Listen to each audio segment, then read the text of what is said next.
I'm going to share a small presentation with all of you.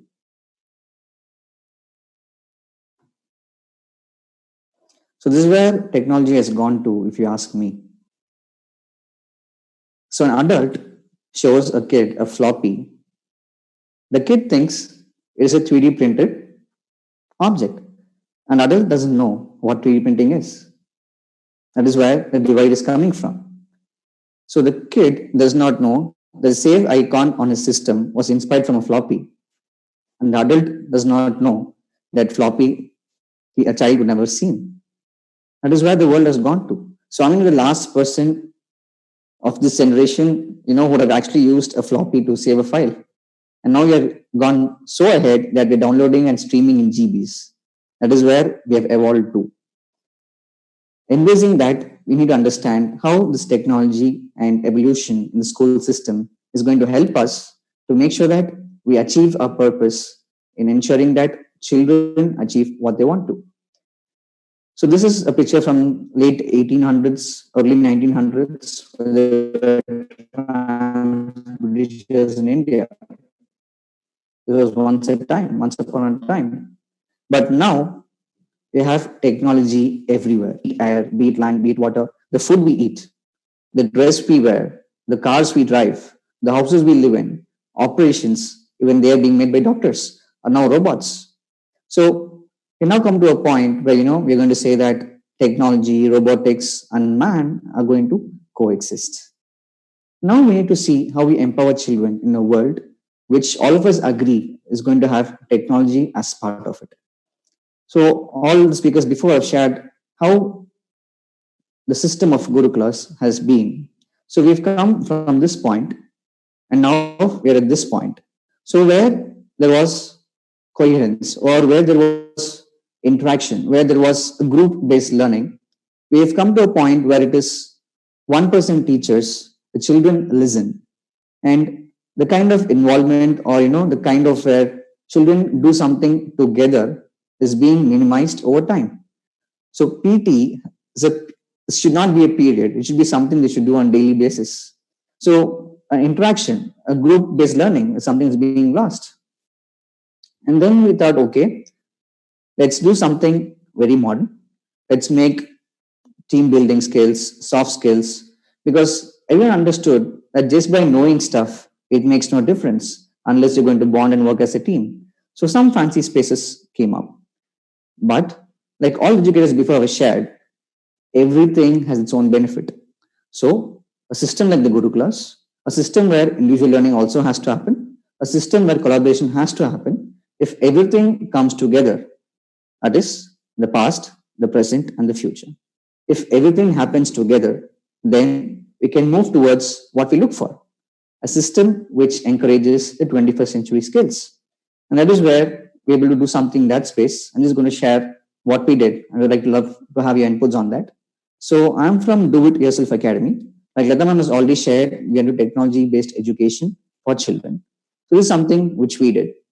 So we combined the traditional learning practices with modern technology, with funky spaces, and we've created a lab which we call as Learn, Achieve, and Become. So here, kids have to sit on the floor. They have to work as teams. They have to teach each other. So a teacher will only be a support system, a guide. A teacher becomes the leader. So when you empower children to become a peer tutor, the learning happens both ways. First, the child learns to teach, which means the depth of learning goes to a different level versus being a passive listener. So when a child leads a class, the interest automatically comes in. Because he's going to go back to a student and say, hey, how did I do? Did I do something wrong? So when it is going to be a student-led and student-driven class, the involvement and the outcome will be like this. So seldom do we see in a class children all smiles, all happy. But here, when a child does something really unique and a child wants to present to the class, the involvement is to a different level. Just like one of the speakers said, involve me and I learn. That is what education should be about. So a child involving their own peer group is much more powerful than an educator involving a peer group. So let the student be the leader is what I'm looking at. And when that happens, So this is something which I hold as a good memory. So we just taught children how to program LCD displays. And the first thing the child did was, Diya is the best. So I was like really happy. So this is what as educators we need to look for. Genuine positive feedback, and things like this is what let us know that we're going in the right direction. So I would request all of you to look for signs, look, talk to children and understand, because the only thing which is going to take us a long way is the relation which the children are going to have with the teacher. So this is a very simple concept which I've shared in a previous webinar. So we all learn in a curriculum mathematical formulae, we all learn about the Pythagoras theorem, we all learn about multiple things. But now I give a child this robot and say, get me the shortest path in the fastest way, making sure that I don't lose much time. And this is where a child actually applies, involves, and comes up with a solution. So this kind of involve me and I learn should be done in very, very simple activities. So maybe give them a couple of stones, some chocolates, create problems around that. So when all that happens, the thought process of doing something unique, coming up with a solution will be triggered. So when that solution and the approach to solve a problem is triggered, learning becomes implementation. They learn to apply what they've learned and make sure that they come up with a solution. And most importantly, they become more imaginative and they develop the curiosity to do more. So when I say 21st century skills, these are the 4 things which I look at. First is critical thinking. So one, you give them a problem, you try to understand what they want to do with it. What are the solutions? Then they become a collaborator and a communicator. Now, we strongly believe and we enforce that in every team we have at least 3 children. So now what happens? When you give them a problem, we ask them to come up with multiple solutions. So now the team has to decide among themselves how and what they want to go about it. So when they come to a final solution, they create and they give us a solution. And this solution is presented by the team to the class. So here what happens is, first and foremost, being robotics, you don't get the solution right away. You need a lot of testing, trial and error. So here what happens is children develop grit. So many times you like a child tries once and child gives up. But here a child has to keep pursuing until the result is achieved in terms of what the child wants to do. So at the subconscious level, the child will develop grit. So I'm not talking just about robotics, but I'm looking at in general problem-based learning. So second, when this happens, they also think of different ways they can solve the problem. And a very unique approach which we look at doing is, we link up these problems with real life problems. Say for example, make a tool or a robot which can help a blind person. So here the social quotient and the emotional quotient of a child is triggered and they think, yes, I should use technology for social good. And they also think about how can it be helpful to someone else. And we teach them to develop a robot which can help save power. So you tell a child, don't waste electricity, the child will not listen. But you involve a child into a process that saves electricity, the child will do things on their own. So here what we look at is the subconscious learning towards the right direction. So 2 things we're very clear about is, 1 is direction and 2 is discipline. So as educators, this is what we need to be very clear about in the technology world. So once we achieve these 2, learning becomes self-directed and they know what they want and they'll do only what they think is right. And we need to make sure that what they think is what they're going through.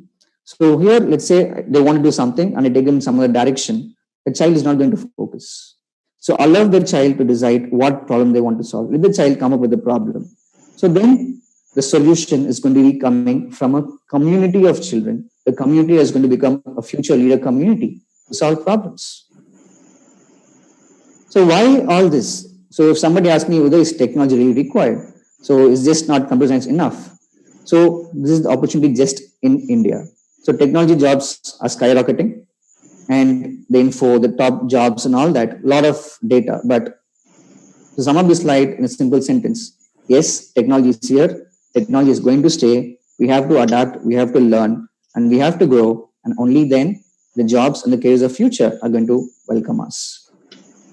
So when we take an approach, we do something like this. So for us, an outcome is one, is a child going to come out as a confident person? Two, is the child going to be a concerned citizen? Three, is the child clear as to what the child loves to do? So what we did was we exposed the child to 10 different domains of robotics and let the child decide, okay, this is not what I like, this is not what I like, this is what, okay, this is something I love to do. So by the time a child would finish, say, 12th standard, let the child say what they want to pursue, what they like. So here what happens is, just rather than being something very simple, something which they're confused about, what care should they take, here learning becomes what they love to do. So what also happens is they become a futuristic professional. And like one of the educators shared, there are three kinds of learners: auditory, visual, and kinesthetic. So when a teacher enters the class, the teacher should be aware that not every child learns the same way. There are two kinds: slow learners, fast learners. And slow and fast is also defined by the interest of the child in the topic. So here what we try to do is, being a hands-on activity, obviously it caters to the kinesthetic learners. So since the class is going to be for simulation and explanation of the theory, it caters to auditory and visual. So teachers can actually come up with small science projects. Say for example, a glass of water covered with the lid, invert it, the lid doesn't fall. So here what happens is a child learns to explore even something as small as that in a hands-on way. So when a child who's kinesthetic does by hand, a child will remember it for life. A child will learn to apply. So if you take up a subject, I think this might be a way you should approach. So first, give them the theory. What is this concept about? Second, tell them using this concept, this is where we can apply. These are things which have already been applied. And then give them something new which they can develop. And finally, the biggest question which I get is, whether you're talking about a 7-year-old doing robotics, do you think it's necessary? He's not even good in English, not even good in math. I tell them one simple thing. Okay, you want a child to become a successful professional, this, that. Do you think if someone wants to become a race car driver, they can do it by getting learner's license? Absolutely not. So school time is just like getting learner's license. It's a time to explore, a time to learn, because here mistakes only attract guidance, don't attract criticism. So here is the time when a child gets to explore their passion. So here we ensure that we expose the child to not just one thing, but 10 different things, so that the child should decide, and not the parent, nor the teacher, not the peers. Choose through experience is what we need to offer as educators. So we did different experiments. So first we tried with small formats, we tried workshop formats, then we did huge audience of almost 100 kids, then we did a focus audience of 25 children, then we did a focus audience of 5 children.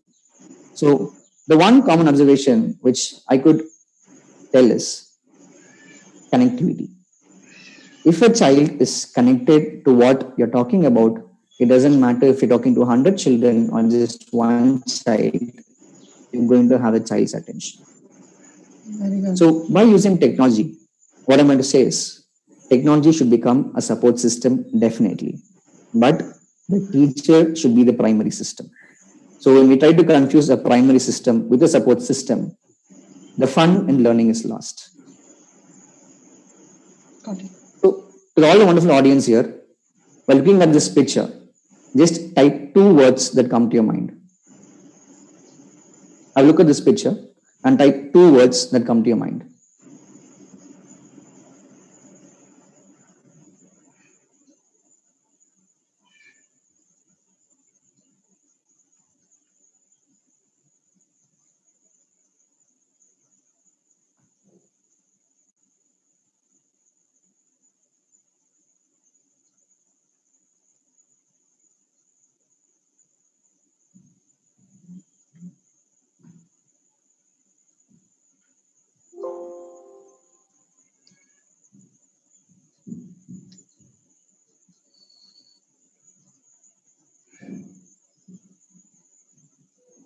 Learn from each other. Inquisitive. Board test. Board test. Okay. Interactive, supportive.